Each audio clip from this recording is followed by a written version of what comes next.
Welcome, everybody, to the Cooper Union, and very excited to introduce and welcome Peter Trummer to the school, talking about his new book, The City as a Technical Being. And maybe as a way of introduction, I'll tell a story about one of the first times we met, which was in Innsbruck. It wasn't the first time, it was the second time when the new building had been built. Yeah. And I was there and I was giving a talk in a classroom. And we're going through it, and at some moment in the kind of middle of the presentation, I hear something, and what I heard was the building moving.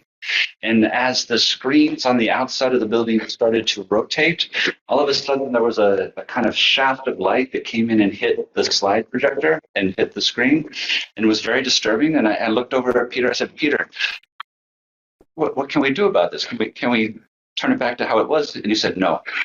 I said, "Well, why not?" And he said, "This building is not for you." And there was something shocking, scary, and super weird about what he was saying and what it meant. But what it meant was that the building had been designed to have all of the screens on its outside rotate in a perfect alignment with the energy efficiency of that building as a computational device. And it was doing that regardless of what we wanted it to do, regardless of what was going on inside, regardless of how we understood the functionality and the use of that building. It was its own being.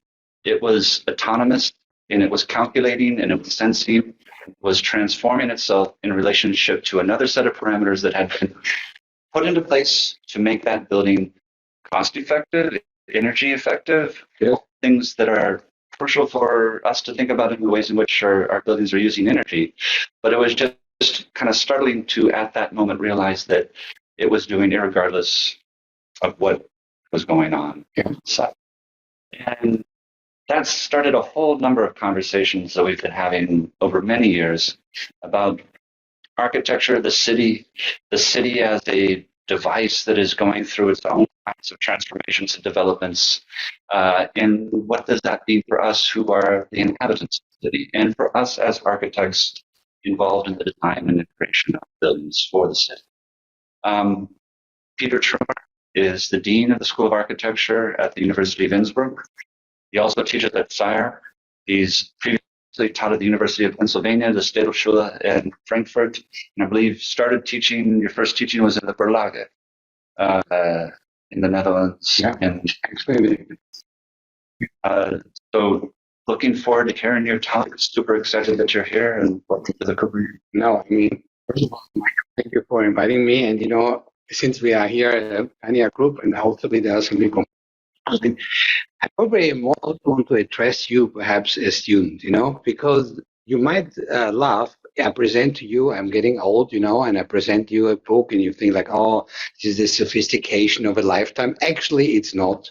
It's in principle the answer of a question I had as a student, namely, mainly, which was, what actually is architecture? What is that, what I'm doing here, What is it when I do architecture, and how can I define it? So it took, of course, many, many years, and so on. And so what I actually present to you is my thesis, or my answer to that question.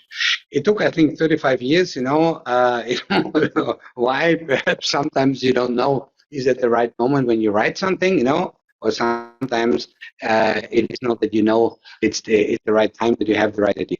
But what was the idea of this book? Started like this. When I was in your age, and as an architect, I was surrounded by what you could call expressionist individuals. People would say, you have to be genius to be an architect, find your inner expression, you're the virgin of this thing. And I thought there's something weird. There's always something weird, because I realized when I started to work, there was not so much virgin within this designer. Basically, most of the people just copied other buildings, When we made a high-rise tower, basically, the building was already there, the kind of idea of a tower. We gave them perhaps only a different form.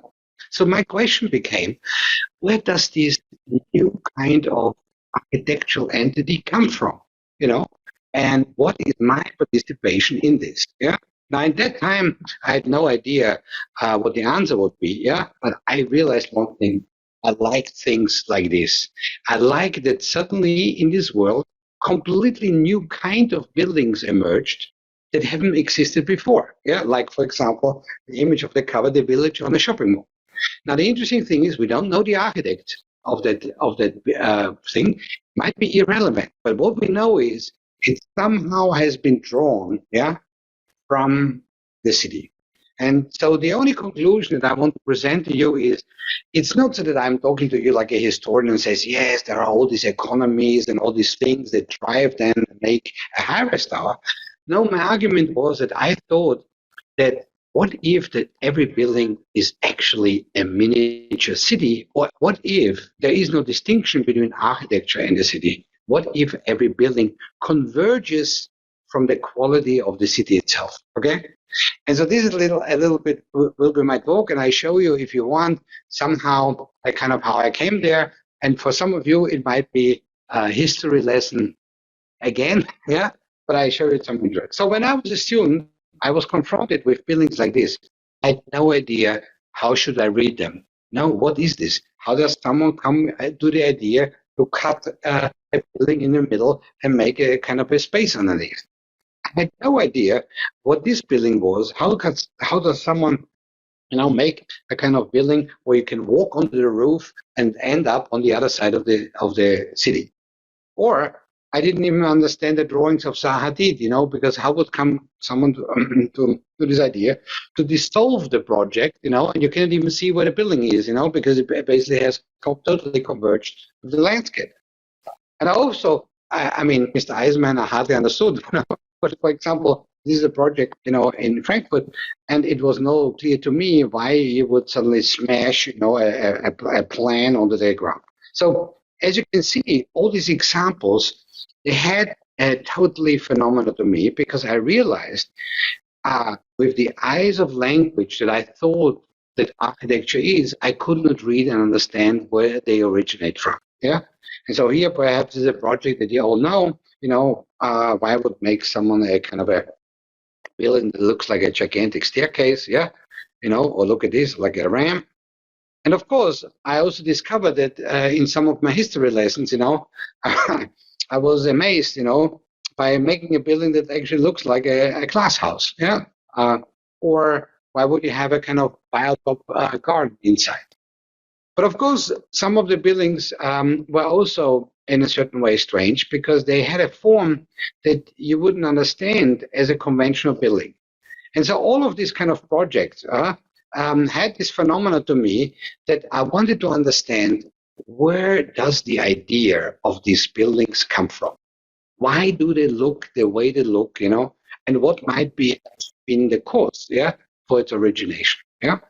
So this is one of my absolutely favorite, because I thought, where does that idea come from, that you make a building that looks like a gigantic balcony, and you put some rooms on it, and basically this has no entrance and no exit. Is an open space with just cabinets, So what happened to me is, in my time, I had no internet. I was born when, you cannot believe, there was no mobile phone. There was only one magazine, and in that time, this was a magazine, and suddenly I realized there was someone saying that actually the city is the background of all these buildings, yeah. And every project that was explained was not explained because there is an architectural object detached from any kind of circumstance. No, it was in principle a book that started to explain that the city is the larger phenomena in the background.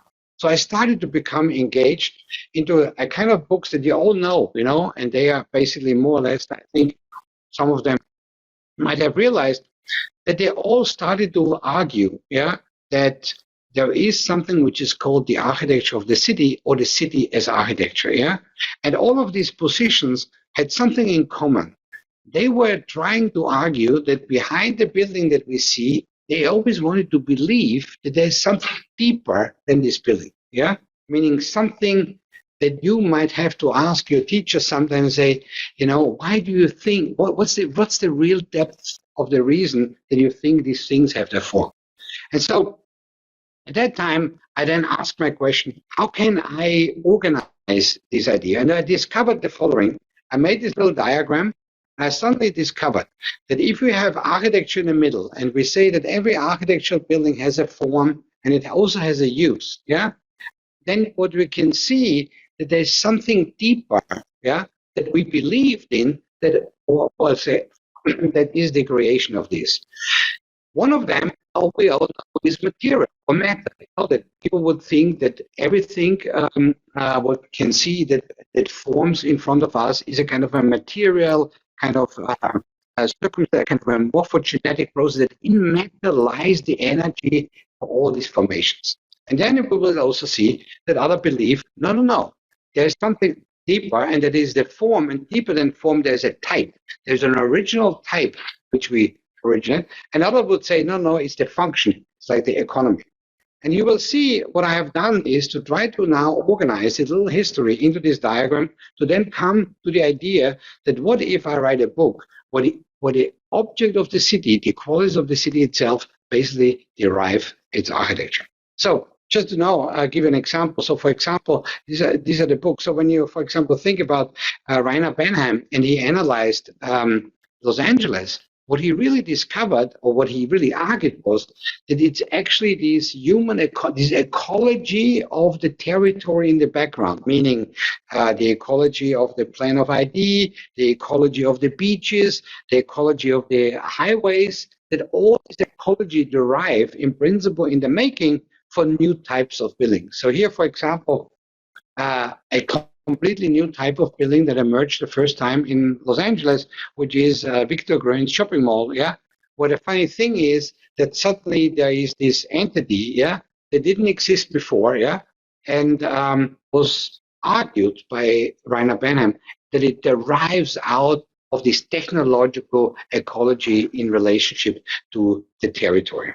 Or, for example, this was Jane Jacobs' argument that she says, if a city has to derive all its diversity, yeah, what you have to do is we have to understand that the flow of people, basically the kind of material, molecular structure of our behaviors, need to intensify, like in a thermodynamic entity, we have to cut, in principle, the building so that our more circulation space, the kind of a dynamic circulation of our building start to basically derive and produces all these kind of differences that she would argue in her houses. Or, for example, there's this drawing that Sanford Winter used in his book, Landscape of Change, where he says the futurists, they didn't here translate or represent a railway station. What they actually wanted to show is the thermodynamic circumstance, of a molecular structure, yeah, of entities that suddenly are in a gas stage when they start to behave and say farewell. So the painting is not actually a representation of a railway station. No, it shows the material circumstances, of a site. And then there was another person who I think is called Norberg Schultz, and I use him here. Usually people don't do this, but he wrote a book in which he argued what could be the forms of this Rome. Where does this forms of Rome come from? These enclosed, basically, colosseums, or these very narrow roads, or these kind of negative spaces. And he would argue it's in the material experience of the landscape, and this is the Italian campagna, that derives, in principle, all these forms. Yeah. So you see, this whole first group of architects always thought that it's more in the material circumstances, it's like in the matter itself lies, in principle, this origination of buildings. The other group, well, I guess that some of your teachers, or at least in the US, are very familiar with them. They would argue that behind the form, behind the city, the form is more important than its use. It's over determining the kind of uses of buildings, but behind the form, it's kind of morphology. There's something which is called a type. And so, for example, here, these people, I show you one of the perhaps most interesting work on the idea what is a type, is an Italian architect which was called Priori. You know, it's a crazy idea. I hope you would never be in a studio, because you would sort of say, no, I don't want to participate in the studio. Because you know what he asked students? He asked students to draw the historical layers of a city, for the 13th century, the 14th century. Can you imagine? No. Yeah, I will never try. But what he wanted to argue is if you draw all these billions of layers of history, perhaps you can find that there's something permanent about that. And this idea of permanency is actually what we copy. Yeah. So actually, it's quite an interesting argument. What we do is it's not that we originate a building. No. Just copy that. What is determining that? And of course, then that goes on with the work of the Rossi, see in this convergence of these typological entities with geometrical archetypes that they are sort of predetermined, or basically pre-given already to us. And I think, he might also even argue this kind of argument that Jung, a psychoanalyst, would argue that in principle there are these forms that are already pre-given to our existence. This is perhaps the example, in the United States, most of the time used because it's from Colin Rowe. He would argue, I can read in the form the social economical reading between modernism and pre-modernism. I can see when I look on the left side of this diagram that when architecture is the background for public space, for the piazza, for the streets, I can see that in this form, in this figure-ground relationship, where the building is in principle the ground and the figure is the public space, I can read pre-modernism, or kind of a pre-18th century architecture. And when I look on the right side, when the individual architectural building detaches itself or liberates itself from the context, I suddenly can read that this is the moment when industrialization or modernism happens, because the building has been thought from its interiority inside out. And so what he would argue the first time is that in the form of a building, it is deeper in its reading to the social economical understandings. And of course, there's one that I think is perhaps not so much a typologist, but I think he's called more like a morphologist. His idea was that the city is producing this kind of vocabulary of buildings, loft spaces. Like this is a project, the Roosevelt Island competition by UNAS in the 1970s. And he would use New York as a kind of kit bashing. He would be a first kit basher. I don't know if this is a word that you're using, or at least it has been used, which basically is nothing more than you assemble everything that is out there and you just convert it and make a new kind of building. But you don't invent something. The only thing what you do is you basically sort of assemble that what existed out of particular typologies. And so the last group that I want to present is basically what I would call the people that think that the building, the city, the building of or the architecture of a city has a function. It can do something. And what I mean by function is not what we used in architecture. Let's say this is a school building and this is a hospital building. By function, I mean the building can do something. It does more. It has a performance. Or it can do something. We can trigger it. My best performance would be if someone would say the highest tower is contributing to our capitalism, because it basically is part of the second circuit of capital. So what do we mean by this function?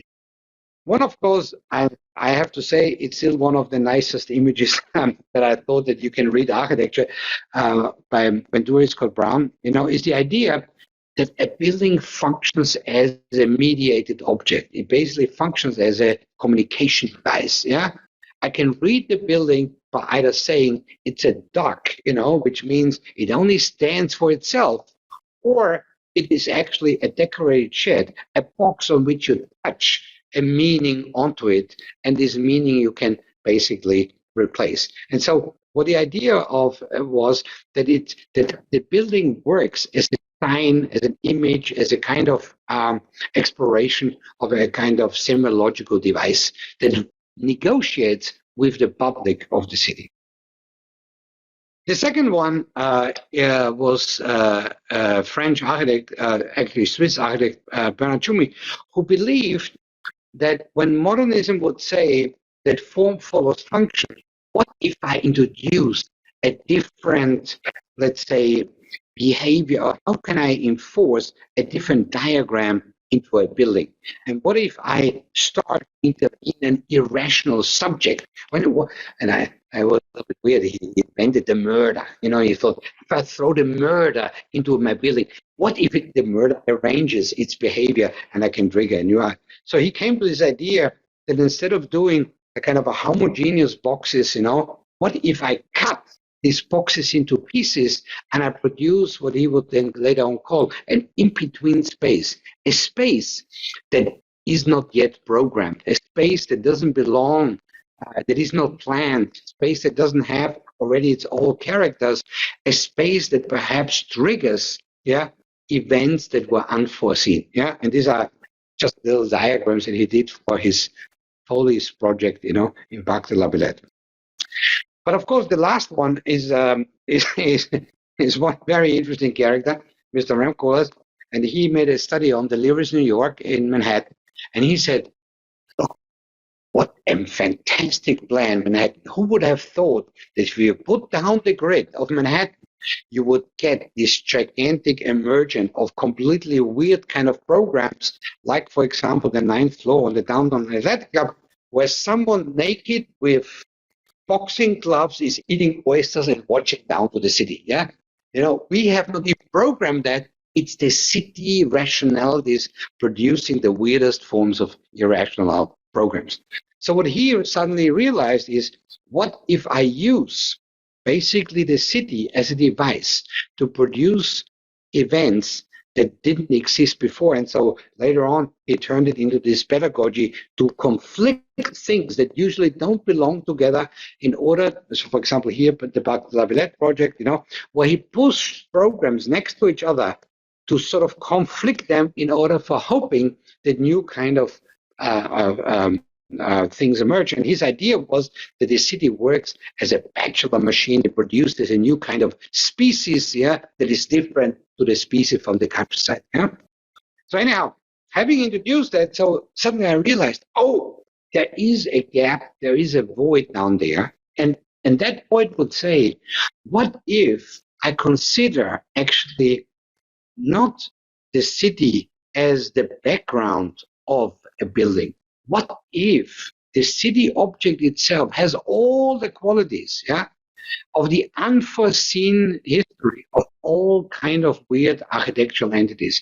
And so what if I understand that the distinction between the city and architecture doesn't exist, but actually from every element of the city converges our buildings? So this was actually the birth of my idea, but I had no idea how to do it. The first person who helped me to develop this idea was Bruno Latour, because he was the first one who actually argued we cannot distinguish between here are humans and here are basically nature, or here basically are people and here basically are our objects. He would actually say, what if everything is already a kind of a hybrid entity? And so the beauty is, if you look at the city in that way, you would say the city doesn't consist, it's actually an intermingling of human and non-human entities, and they all actually produce this entire entity called city, because it basically is in itself a hybrid form. And then, of course, there was another philosopher who helped me, basically said that we will never discover all the kind of possibilities a city can be or an object can be, because it can produce a kind of invariety of lives that we didn't exist. But the person that then actually gave my little touch on the idea that a city can have its own being was a guy called Simondon, and he had a crazy idea. He would look into the history of technical entities like telephones, motorbikes, and all these things, and he would say they have a kind of a life in themselves. What they do is they converge elements together, and he made this very beautiful series. For example, here the evolution of a triad. where he would argue that in principle, in these material circumstances, these entities started to actually converge. And he had a very beautiful idea. He said, for example, imagine you are on a conveying belt in a factory, yeah? And what he would argue is it's not our economy that produces the conveyor belt. He would say in the conveyor belt lies the idea of the economy of standardization. So what he would say, it's in the object lies all its qualities that we think. Yeah. So for example, it's not so much that a city is produced by all its capitalism. No, it's within the city that capitalism exists. And so in order to translate that, I thought like, okay, this could be now the chance to write a book. And the question was then how to do it. So the most easiest example I can give you is this one.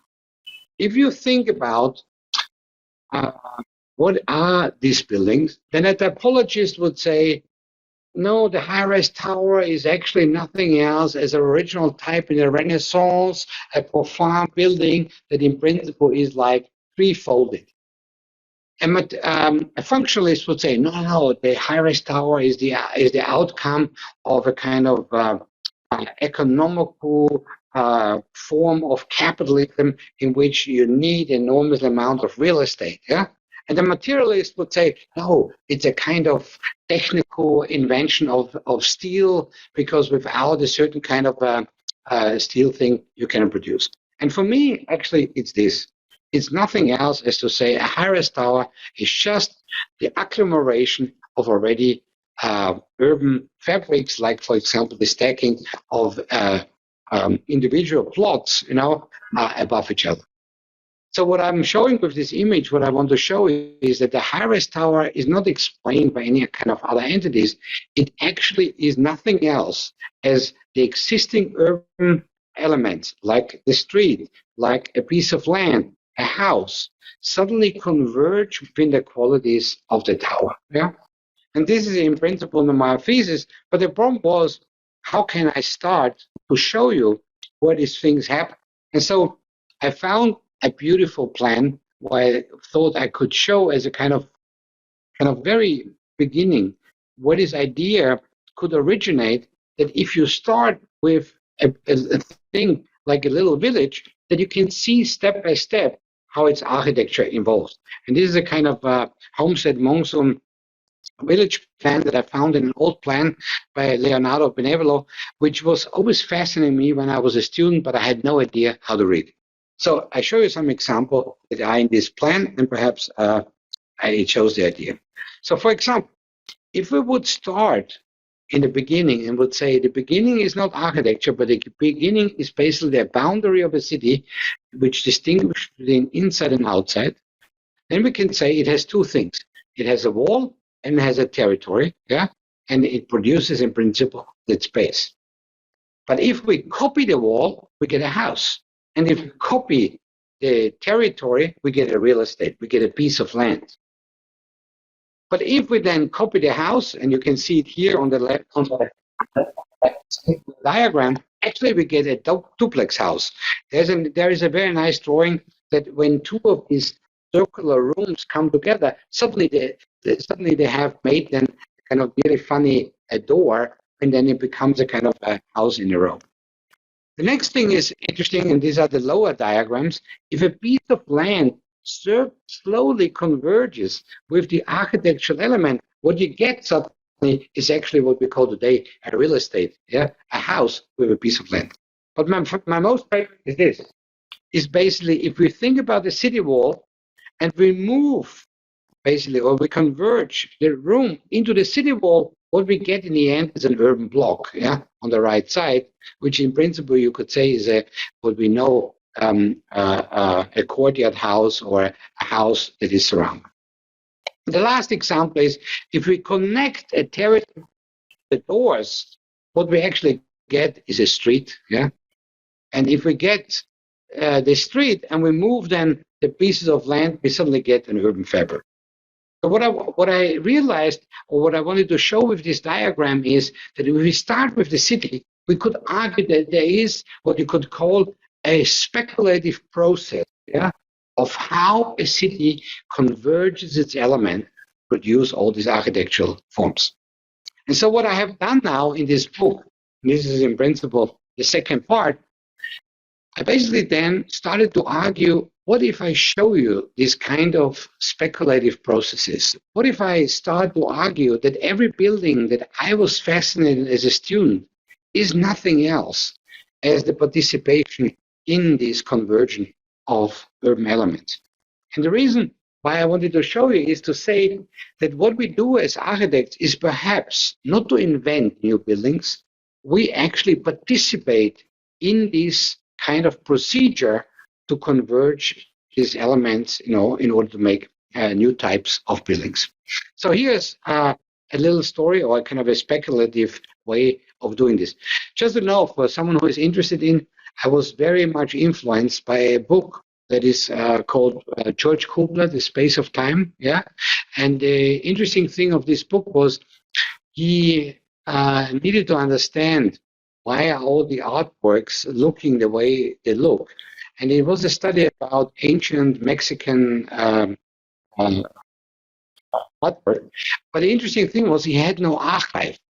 He had no book where it was written down, this was the artist and so on. So the only thing he would have is the artwork itself. And he came to this funny idea that pieces of artwork send out signals, to basically communicate with other artworks. And so I think that this is my understanding of architecture, that architecture or the city sends out signals in its entity that we then start to convert. So here comes, let's start like this. Let's start by first, we have something which is a building, we have something which is a street. The first thing would be that a street takes the quality of the building and they touch each other. And so this would be what we usually call our historical streets, because the street has taken on one quality of the building, and that is, for example, its edges. But once we have this quality, we suddenly can move the street onto the facade. And this is a building, a social housing project in Rotterdam, from where basically the street suddenly takes on the quality of the facade. Or then, once we know that a street can go on the facade, what if the street then wraps around the whole building? And this is the Peterskole in Switzerland, where in principle a whole staircase, a whole street wraps around the building. And then the next step, once we know we can wrap the street around, what if the street starts to move into the interiority of the building, and we get the idea of the corridor, And once we know that we can have it, what if the street then goes through the building, and then we get the capital center, And once we have the capital center, and we know that the street can already take on the interiority of a building, what if then this building also takes on the idea that it connects floors with each other, and then we would have the Congress Center of Le Corbusier. And once we know that the street has taken on qualities of the floors, what if the street becomes the floor? And then there's a nice example of Caesar, in the museum in Allegro, where basically the street suddenly wraps together. Yeah. And once we know that, then I think the next step is we could imagine a kind of when the things are concretized, which means once the street has merged together with the building, we actually get the Ilse library, which in principle could be argued is nothing else as what the floor plates and all the qualities of the building have suddenly become all the qualities of a street. Yeah? And so here are some of the diagrams of this project, and you can see it's different than the Guggenheim Museum, which is just basically a circular ramp. It's really a kind of three-dimensional urban space that you can see here has been represented as the idea that really the street, folds itself into the interiority and becomes actually the building itself. Yeah. So then I have in the book another example, which is the conversion of a building with a public space. But what I want to show you is another one, which I perhaps is hopefully more familiar to you, and that is the idea that in principle how a building converges with the territory of the city itself, yeah, which is the relationship to its ground. Yeah. Now, the first idea is I can make the properties of the ground become part of the roof. So basically, what you have here is that the building is not is basically standing on the roof. The first idea could be, what if we take the quality of the ground and reproduce it on its roof? And that's the famous domino house, where in principle we can see that on the roof there appears the same thing that we actually had before seen on the ground. But what if then the ground takes on the interiority of the building? Yeah, what if it becomes part of the building interiority itself, and then you get this very famous house of Leonidov, House of Industry, where suddenly the ground, or basically an exteriority space, yeah, is suddenly appearing in the middle of the building. Here, for example, another example. Then the question, of course, is once I have the ground related into a building, how does it reconnect basically with the natural ground itself?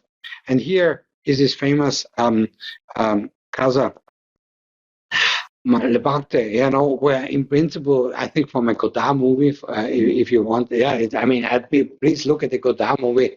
I mean, the whole staircase is basically the whole movie. Yeah. Well, in principle, you could see that how the house suddenly converges or links back, into the relationship, or converges the quality of the ground with the city fabric by making this gigantic staircase. But then there is the first project. Once we have a staircase, what if the roof, is actually the building? And here, the diagrams by Hans Hollein, which gives a very beautiful analogy how this relationship of the ground and the building emerged. Because he was the first one who basically came up with the idea: what actually I'm walking onto the roof and enter the shopping mall. This is called the shopping. It's called the walkable shopping mall, where you can enter on the roof and then you enter. So here you see already the ground has taken on the whole roofscape, and in which you basically can use as the entrance. But one of my very famous, interesting project is when the ground takes on the interiority of your floors. And this is a project which is called the Oakland Museum from the 60s and 70s, which is in principle a kind of a very, very flat building, but when you look in its section, you can really see how the landscape moves into the interiority of each of the floor plates, and it converges the quality to its interiority. Here, for example, you see how the staircase then move basically into the building. And then, of course, we suddenly understand Zaha's project, because Zaha's project, or Saadit's project, is then nothing else as basically then uniting this kind of entity by dissolving basically the building with its territory. And of course, she has done that already in some of her drawings, where she always tries that every object becomes like an energetic field entity. But I think she has celebrated then later on in the big project, where you can see that the horizontal high-rise tower is nothing else as the continuation of the topography. And then once we know that the building can converge more or less with the ground, basically then it becomes an interior bifurcation of the floors as well. And this is the famous Yokohama project, where suddenly the ground also starts to mediate between the different floors. And you can see here, which is later on then called the single surface project, suddenly argues, that you can basically develop this idea that the building is like not a ramp, but has this bifurcated territory in its interior. And of course, then we see Mr. Eisenman, who basically said, well, but once I have a ground, what if I can hold two of them together? And that's the this project, which in principle is nothing else as a 19th century block with a 20th century slab territory and look at these drawings, he basically takes them and then folds these two urban fabrics into each other, and basically wants to argue that suddenly the house become here, that the house gets a quality of the ground and the ground gets a quality of the house. And so as a next step, we can then understand that when the building has already incorporated its interiority, then the next thing is it fuses then the ground with the top. And that turns then into our car park, where suddenly the roof becomes an extension, but also a new form of territory. And that territory is then being exploited because the first time we can put a building on it. And as you can see, that's, for example, the project of Hilbersheimer or the project of shop architects, where every building already starts to become the ground for the next one. And the first person who then argued that once I have a city, but I also can then make a city onto a building, was a sketch that Ram Koolhaas did for Oswald Matthias Ungers in the 1970s, where he basically argued you can put a city onto another building, and having converged these elements, you could say that the last step is then this idea of a completely new type of architecture, meaning the city under the village on a single shopping mall, where the first time the roof of a building becomes a piece of real estate. Meaning, imagine you can buy the first time a piece of a building on which you can build on your own building. And so what I got so fascinated with this image is because once we have the formation of a new type to appear, and once this kind of process have come to a kind of conversion, suddenly we can use it as architects to copy it, and this is what we can start to see throughout our practices, that what we realize is this idea of copying this entity. Once we know it, and now you can see it all over the world. In every city, there is this kind of the same multiplication of this type of thing. So what I've done then, is, and this is the nicest example here in the suburb Indonesia, because you can see it has all the details, so that on the car park you have really the same signifiers that you have in principle on the ground, and the building has fully converged then with the territory, because it becomes in itself loaded with all the qualities that in principle we know from the city fabric itself. For example, here there is even a road, a pedestrian things, and it has also the signage of the road as well. So what happened now is that, of course, once you write that idea, the question is, how then does it turn into perhaps a pedagogy, or how does it turn then into the making of a kind of architecture? And so what happened to me then is that if you look at this kind of diagram, you could basically say this is the effect of these diagrams. That if we think about matter, we always thought about urbanism, which was basically meaning we only look to the city as a material entity. I think this is the famous plan of Barcelona, where the word urbanism was invented the first time.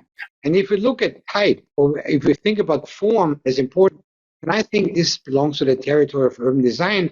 And I think if we know about the functions, we always talk about urban planning. So I thought, what if I can make a field which is called cityology, which basically means is that I take everything that exists already in the city and try to make strange cities out of them, and showing if I can accelerate the qualities in the elements to come up with a new type of city. So here's one project that I did, and this was a project for Hudson Yard. It was a project where I asked myself, what if how can I use all Manhattan's elements that exist? How can I use the Central Park? How can I use all its buildings? How can I use all its grid? But how can I assemble them in such a way that I don't invent anything new, but I sort of accelerate the idea that in this existing urban fabric lies a completely other city. And so what came out is this kind of building. which means that every element that are there already are in the city, but they have turned in by taking on qualities that they haven't thought they can be. So what came out in the end is a building that from the top works like a central park. Yeah, every building in principle is working as works as an interiority street, and around it is a kind of a three-dimensional paternoster grid system, yeah, that it basically becomes a space of circulation. But what it also does is it is a power station because it has so much solar power that it can work as a kind of a power station. And of course, it produces perhaps a kind of an ecology that we don't know. But all the elements that have tried to converge to them already existed, but they didn't know yet how they can come together. This is my studio that I do with students, yeah? And just to know, I ask them very strange question by saying, show me your most loved house by Palladio, and then show me your most loved city. And this group said, my most loved house from Palladio is the Chiaki building, and my most loved thing was Tokyo. So the question was, the question was, what if Tokyo?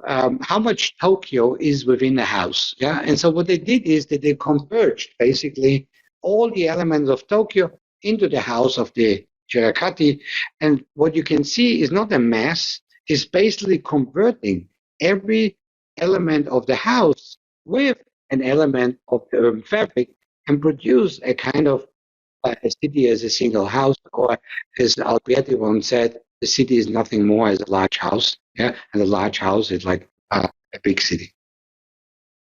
But this is my absolutely favorite. I have to say, this is my best version. This is a conversion of the Maison de Chambre by Letou and Los Angeles. And if you know the house of Chapani, it has this plinth, which is this infrastructure that you kind of go in. And so the question was, how do you then converge the elements of Los Angeles into Letou's Maison de Chambre? Sorry, did I so? And so what came out is this building that I don't know. I just,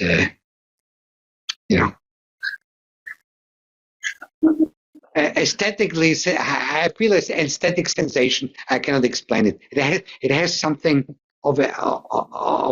I would have never thought that a house can be such a city, and I would never have thought that Los Angeles can be such a house. Yeah, yeah. And ending up that it actually has turned also into a kind of more historical research on the idea of Piranesi.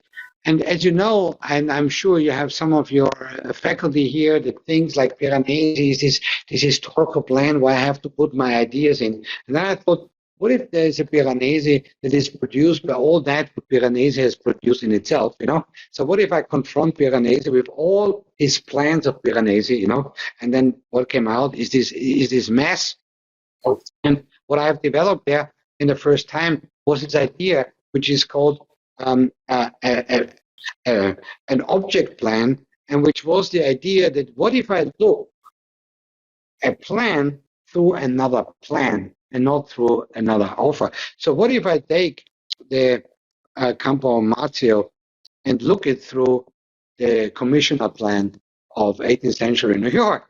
And what came out is in principle the weirdest form of real estate, and block that I have found. And this one, because you have to imagine, if you own a piece of land here, you have to go to the other one's piece of land, and some pieces of land you can never build a building on. The other piece of land you need only for another one to work. One piece could only be so small that you never can be a building, so you have to invent. So basically, what I found totally unique, that if you look a plan to another plan, it allows you to perhaps imagine a completely new other form of city. And so with that in mind, I hope I could introduce you a kind of little ideas of what this book is about and how I have turned it into a pedagogy. And if you really want to read the book, it's very simple. It has 5 chapters. The first one is the one that I showed in the beginning, and that is the origin of architecture, or the city, or the city as the origin of architecture, which means in principle that there was first a city and then there came a building. The second thing is I had to write it because there's a whole history on the city as a technical object or a technical being. For example, a very famous book by Louis Mumford, The City as a Mega Machine, yeah, or a more Deleuzean idea, and Guattari, The City as a proto-subjective machine, yeah. And of course, then I wanted to show that there is a chapter on cities, that the cities have no correlation between their function. Within one city, you can have a multiplicity of weird things. You know, for example, the linear city can become a socialist city, a capitalist city, a neoliberal city. So there is no relationship of form. And then the 4th chapter is that what I showed you, that actually the architecture is tuned by the city. Well, and number 5 is my conclusion. I only had to write it because I needed a PhD, you know, and so you need to write this 2 things. Anyhow, thank you very much. It was a pleasure, and I hope I could give you some insight to what I did. Thank you.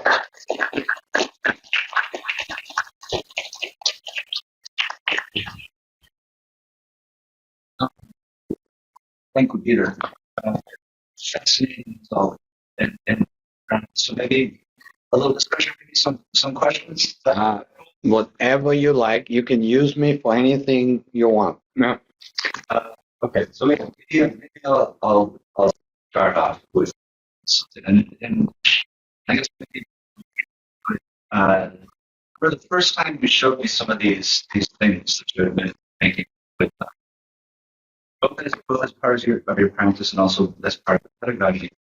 And I remember seeing them and I remember thinking, oh my God, how am I supposed to understand this? And I think the fascinating thing for me is that when you show that diagram, all the ways in which I've been equipped to interpret and understand and value a kind of architecture or an urban situation within architecture did rely on either reading it back to its function, to its form, its psychology, or to its material existence. And yet I knew that each of those in their own sort of ways, which have real impacts on everything we do, are a form of kind of a line form of explanation that allows us to make sense of things that yet there's experiences we've had continuously where the city does things that do not and cannot be explained by us. And so that sort of stands and forth the missing corner in the fact. And I started thinking, do I like it? I don't know. But the fact that I was asking myself, I was interested in why I didn't know if I liked it or not. And yet I could not reduce it to the terms in which I would begin to explain it to myself. I found that to be super interesting because it led to some other kinds of questions about what is a city? And is that city operating purely for the kinds of existences that we imagine it to be? Or does it also produce things that then reproduce other kinds of modes of inhabitants, change us? Because this is, I think, ultimately the thing here. It's not about humans, not humans. It's the twisted world in which we have formed cities and cities have formed us. And if we're going to give that kind of legitimacy, there has to be a kind of thought process through what a city does that it's not always in service of what it was intended to do. And it begins to take on aspects that, like we talked about at the very start of it, that the building that is not for people will be there longer than people, and it will change the ways in which we inhabit it. And the city will change the ways in which we inhabit our possibilities. And in that sort of weird give and take, you have to start thinking differently about what a city is. And maybe there needs to be a challenge to another kind of category, which is this proposition. I know that's not a question. No, but I just say, you see, the only thing to simply rise is we always have argued. I mean, this is what we always have argued, there's an exteriority to explain more or less what we do. There is a client, there is a city, there is a norm, or there is a discourse. Yeah. But what if eventually, it lies within the buildings we have done, the other buildings. You know what I mean? But we don't know yet how they look like, And for example, in terms of your thing, for us to be a political subject, we needed to be the city.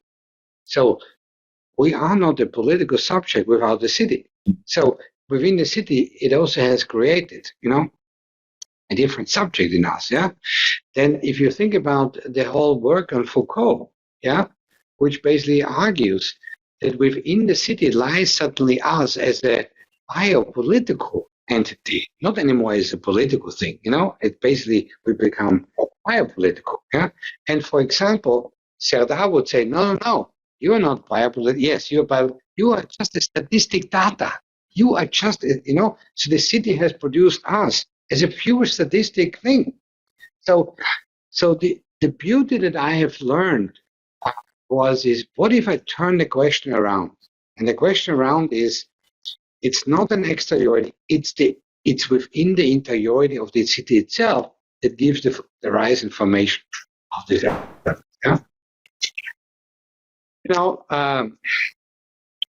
The good thing of a theory is, you can throw it away, or you can live with it. Yeah. But yeah. But the nice thing is for me is I at least have answered for me what drives my understanding how I look into buildings. Yeah.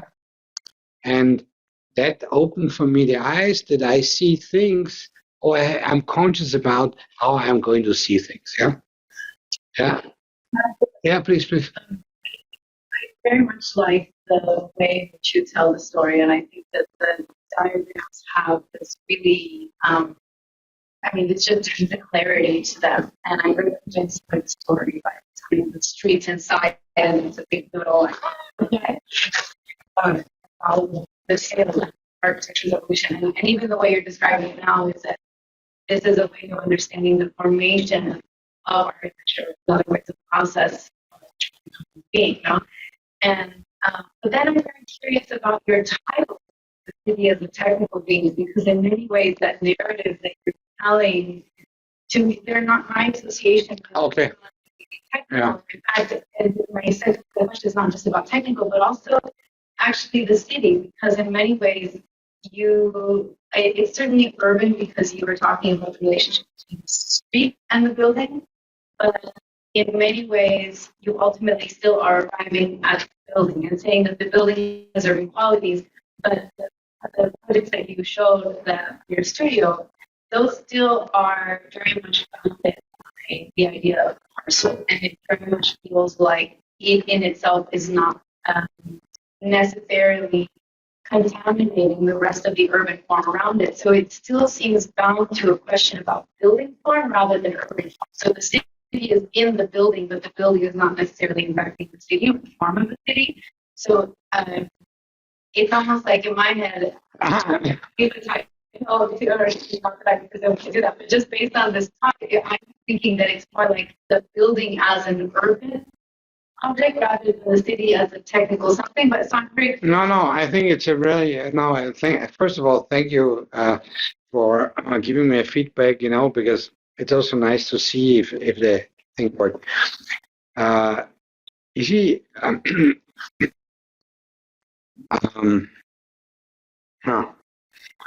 yeah. Look, I think it's right. The focus of the work is the architecture of the city. Yeah, that's my focus, or the city as architecture. Yeah, this is basically the thing. And of course, it might. I've not tried it out, on the thesis on a larger scale. Yeah, it could also be interesting to take larger entities by, for example, taking really urban fabrics, and then starting to see what if they take on other qualities. Yeah. Yes, I have not done that yet, but the idea why it was called technical object has only to do with the problem that Simondon defines the term technical being, that there is next to biology, also in technical entities, this idea that they have their own form of existence. And he gives an example, of course, of more machines, which is true. But what he describes very nicely in his end is saying when he talks in the end about we actually are part of this ensemble, of this machinic ensemble, and yes, I had no better idea, but this machinic ensemble is interesting because it deals with the kind of idea of mechanization of life as well. The idea that you have a ritual, you become part of that ritual, you know what you're doing, you're part of. So for me, the technical being also had this idea, and I think Latour already describes in his end of his book that the machine was in principle one of these first hybrid objects, between human and non-human entities. It is us, and there's a natural component. It's human. I mean, it's an entanglement. It could be that it turns out that it might be wrong for that sense. But I had a difficulty. I didn't want to make it a triple O project, like a metaphor. The city. I mean, you could say the other title would be the city is like a house, or the house is like a city. I could use it as a metaphor. That it will never be the city, but it basically has qualities in it. Yeah. Go. I'm just very cute. Because I guess in some ways, I'm just thinking that to me, the way that I read your concept is that it really is about transformation and hybridity more than distinction between city and architecture, because in many ways you are saying that they can be related. And so is there a difference between the city as architecture versus architecture? Well, you see, this was an earlier title. Today, I would argue that there is, to my understanding now, is that if we see a building, it basically is a strange city. So when you ask me ontologically, what is first? I had this debate with Hamann, where he said in his theory, the first artwork is the mask. And I would say the first architectural element is the fence. I make first a boundary.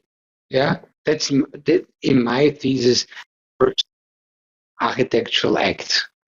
And not the tent. And so when you look at Le Corbusier's Univers der Architektur, where he has a tent and a fence, then I would say you need the fence first in order to arrive with the tent. So that means this idea of the territory as a first framing of a territory, which is an urban act, because you make a boundary and distinguish between inside and outside. That to me is why I would say all buildings are strange cities. Now, of course, here comes your interesting thing. But one, there are these cities in these buildings. How can they be used suddenly? And what I'm showing here that you can have an urban fabric on the top of a shopping mall is for me the first unique typology. The first time a building becomes a ground for other buildings. And of course, all of these interest lies to me is that the city and us as subjects here are the generator of new kind of material entities. And we just participate as architects, in the making of them. And well, people would say you are typologists, but I would say no, I don't want to be used typologist because I think typologists cannot talk about how things change and how things come into existence, and also how us as subject might also change. something interesting about like whenever they open up the city streets in downtown Manhattan, you see what is under the street. Yeah. The centuries of detritus and accumulation of shifting technology, of moving the infrastructure with electricity, people, uh, mineral. Look at my home, I can't believe it's function at all. It's insanity. It's insanity what is guys actually in the ground. Yes.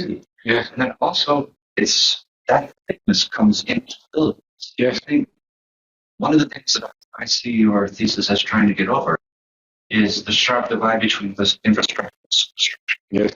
One of the infrastructures that's functioning, to use the analogy of the city, and yet we're buying and selling superstructures in terms of those images of what is built on top. And I think you're putting that in question and saying that at one level it is all infrastructure. And if you let it go, infrastructure becomes a kind of architecture, and it also has always been a kind of architecture. And that's in and of itself the way to meet the transformations that it as it is in its own existence doing the things that it needs to do to function. Yeah, and we already see it coming. I don't know if you know, but I mean, I've seen recently a Tesla roof, and that window that basically is not a human window anymore. And I think we will see the convergence, of the infrastructure with its building. I mean, one of my most favorite buildings is this, where you can see the building that, the ATTT. Long lines building. I mean, where suddenly you could converge a non-human function into a high-rise tower. Yeah. So to me, I see a world, in which, in principle, things converge with each other. Yeah. And the qualities that are the way how they converge is by taking on qualities. Yeah. And that's why I think the reason why the title was The City is Dead, because that comes the closest to Simondon's idea of technicity, that in principle there is a kind of a material tuning, in it. The city tunes its architecture, Yeah. I have a question about. I enjoy the diagrams that you're selecting, and I think they're very clear on the point. But I feel like when I look at the project, the village as hotel, and then I look at the pile, they have very similar the village is a hotel on their website. Oh yeah. So I'm wondering what are the differences between the superstructure of the pile per se, and then there's I think a section where you kind of cut through the village of hotel, and it takes a very similar form as the pile. So what are I would like if there's some kind of yes, you're village has its own kind of organizational strategy as a city or well, you touched me on a very weak point here, because no, I'm saying this because I don't know how you are within your own work, but if you sense a sensibility where it could go, then you do something without really consciously knowing how they go. So when I did, and I think you should, there's a book coming out of a new version of the hotel as a village, or the village is a new version. I hope it's a better one, because there you can see that we have tried to really see how can the qualities of a village, converge with the quality of a hotel. That one was a little bit, this early project, was a little bit formally driven, where we just took the bunch of houses and just thrown them onto a pile, Of course, here, it's not to underestimate. What I tried here is that every tower, every building's relationship to the ground has only one entrance, And I thought, and the horizontal tower, if you know the horizontal high-rise, is actually turning the elevator to become a street. So, or basically the corridor. So what I wanted to do is I needed to angle the tower in order to meet another tower to build a three-dimensional urban fabric. Yeah. So yes, there's a formal device, but actually there is an architecturally urban fabric in there because every tower with every other tower produces a kind of urban mesh. Yeah. Are you speaking about the hotel? No, but the hotel. That's what I'm saying. Please excuse me. This was 10 years ago. Yeah. This was yeah. Because you talked about Okay, now, look, okay. Am I still online? Okay. So, look, I had to get out of. This was in 2012 or 13. This was the moment where I also was coming to the US. I was so sick of the digital project at that time. I couldn't look anymore at a single surface, but I was so disturbed. So I thought, what would be the absolutely thing against that? Yeah. And of course, this was the beginning, what then later on was called the discrete project, yeah, or the idea that I think to my friend, I think she might be online, she influenced me by the understanding of quantum mechanics, that in quantum mechanics you would say the wave is not a wave, yeah, the wave is actually the agglomeration of particles, yeah. And so this idea that something can be understood as a discrete entity, yeah, but it still has continuity. The pile was one of the only forms that would have a discrete and a continuity at the same time. Now, so I agree to you. The first village as a city was a more formal approach to that, whereby I hope that here I could make a new form of collage idea where qualities converge with each other and not anymore particular formal expression. Yeah. Sometimes you go through the things literally and then you hope they turn out better. So thank you for the environment. I think when you showed your, I think there was frankly like something very scary about it. Which one was it? Yeah. I think something that was kind of scary to me was how autonomous the things looked, and like trying to figure out why I feel that way. It's kind of very chaotic. Where I don't want the machine to become like an autonomous being. But I think the fear in the AI is where we hear that this autonomous machine might become being and kind of fear all that us. And that fear of the machine comes from the lack of, I guess, emotional connection. And I kind of feel like that comes to fear towards that the autonomous part of the building, I guess. And so I was questions, I guess, like how does like us as human beings connect to this evolution of buildings? You see, I think it's you touch on a sensitive question, because we always, let's say it like this. If I have a kind of a longer text of what I've tried to unite in this thing, yeah. And if you look at that, for example, and you make a section for the building, it works like a little neighborhood of Manhattan, yeah. It works as from the top as a park or a garden or as a mountain. So what I've really tried is not to make something scary, but making something the most exclusive that I can be, by taking anything that Manhattan is, by trying to make it part of it, but only it looks differently, yeah? So if there is a street network, it is there. If there's a metro line, is there. If there is every neighborhoods of a small scale, that's each of the floor plates. Yeah. So in principle, I can only try that certain kind of qualities that a city has. Yeah, I can. But one thing is clear.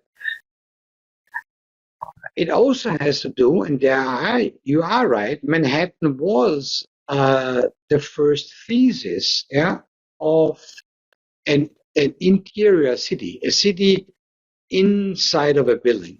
You know, it was basically a work that was the hotel. Just to know, the city has invented the idea of a hotel, and the hotel was actually the first time where not only it was a social place, which means that the inhabitants of the city met the stranger, yeah, because the hotel was actually a social entity of the stranger. And you should not forget, sociologically, the stranger is the essence of the city, because none of you here have been from the place.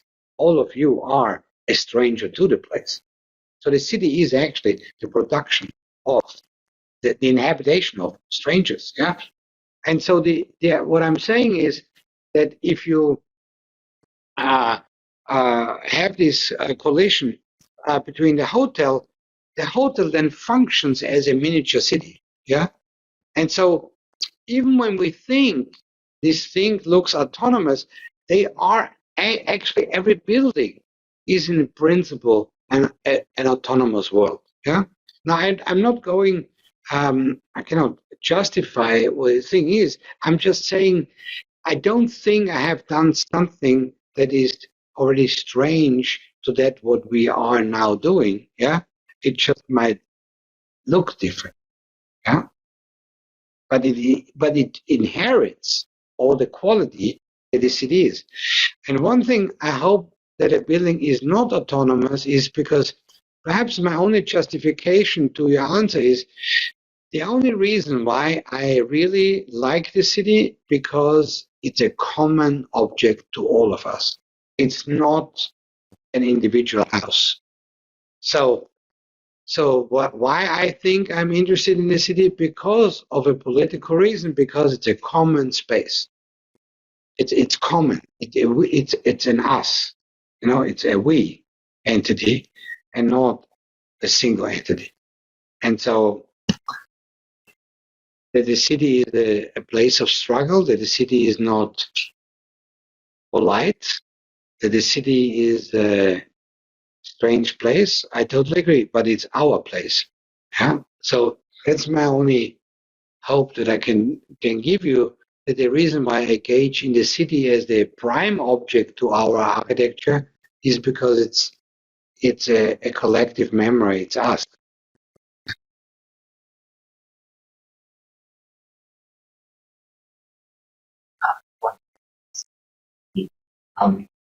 The way that you present it, to me makes it think of this emergence of project as almost totally natural. In a way, it's totally natural progression of events. I would almost, we're going talking about the technical word. I would say that it's organic in the sense that it's an aggregate of everything that's happened before, and it's just sort of. I mean, you have is an absolutely brilliant question, and I have only one answer. If it's wrong, I don't know, but there's something very beautiful in what you say. And my friend, my physicist who is online, she might love it as well because she's a pure material. Look, Timoton wrote something very funny, which I think made me. He said, the first thing on this planet was matter. You know, we didn't know how. Yeah, I mean, yeah, but first it was a material world. First of all, only materials. But on the material world, came the biological world. So the biological world came, I think by something became produced, colon I have to check what, but one new element emerged out of this material was Kohlenstoff thing. Yeah, so they allowed suddenly the material world emerged the biological world. From the biological world emerged the psychological world. The human psyche, and now comes the beauty. After the human psyche came the aggregate collective. The city. So it was a really beautiful reading what you're saying, because I think, yes, we always thought that the biological world is the most dominant thing, yeah? But actually, as Simondon would say, it's actually the aggregate, the collective, yeah, that even becomes even a more dominant entity, yeah? And so I know that the biological reference, you're right, was very important in the understanding of architecture as an organic thing, yeah. But the beauty of Simondon was he was the first one who would say technical entities, yeah, have also a life on themselves, but they don't have the evolution of biology, yeah. But what they have is they are part of that mechanization of elements together, basically the assemblage of machinic parts, yeah, where we are part of them. Now, do we like that? But the beauty of a historian like Mumford says, it was in the nature of our beginning, because once we wanted to bury someone, we produced a ritual. And the ritual was only there that we could become replaced, so that the ritual still can go on independently who is doing it. Yeah? And so perhaps we were always more part of that technical being than actually as a biological being, yeah? Or as basically being part of that. I mean, I think it's a very intriguing question you have, and I think it's a very beautiful one. And I believe that the idea of the aggregate, meaning the city, as the last layer that we live in now, or I would say is perhaps the one that have driven some of that work.